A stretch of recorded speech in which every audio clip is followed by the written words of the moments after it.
Actual గా jeans ని తయారు చేసింది లేబర్స్ కోసం, కానీ తర్వాత ఈ కంపెనీ జీన్స్ ని ఫ్యాషన్ సింబల్ చేసేసింది.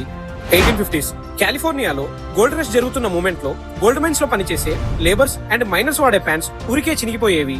అప్పుడే లెవి స్ట్రౌస్ అనే బట్టల వ్యాపారి cotton duck fabric and canvas fabric ని మిక్స్ చేసి దాంట్లో బ్లూ డై ని యాడ్ చేసి డెనిమ్ అనే క్లాత్ ని క్రియేట్ చేశాడు. దాన్ని యూజ్ చేసి పాకెట్స్ కార్నర్ లో 2 కాపర్ రైవెట్స్ పెట్టి ప్యాంట్స్ తయారు చేసి వాటికి జీన్స్ అనే పేరు పెట్టాడు. ఆ టైంలో జీన్స్ ని పేదవాళ్ళ బట్టలు అని కూడా పిలిచేవారు. వీటిని లేబర్స్, మైనర్స్, రైల్వే వర్కర్స్ మాత్రమే యూజ్ చేసేవాళ్ళు. ఇక వరల్డ్ వార్ II టైంలో సోల్జర్స్ కూడా జీన్స్ తొడుక్కునే వాళ్ళు. బట్ అసలైన చేంజ్ వచ్చింది మాత్రం 1950s లో. హాలీవుడ్ స్టార్స్ అయిన జేమ్స్ డీన్ అండ్ మార్లో బ్రాండో వాళ్ళ మూవీస్ లో ఫస్ట్ టైం జీన్స్ ని యూజ్ చేశారు. ఇక్కడ నుంచి జీన్స్ ని చూసే పెర్సెప్షన్ పూర్తిగా మారిపోయింది. అలా హాలీవుడ్ స్క్రీన్ మీద కనిపించినప్పటి నుంచి jeans rebellious and cool icon గా మారిపోయింది. ఈ మూమెంట్ ని అడ్వాంటేజ్ గా తీసుకుని లెవిస్ లాంటి క్లాతింగ్ బ్రాండ్స్ జీన్స్ ని ఆస్పిరేషనల్ అండ్ లైఫ్ స్టైల్ లో పార్ట్ లాగా మార్కెటింగ్ చేశాయి.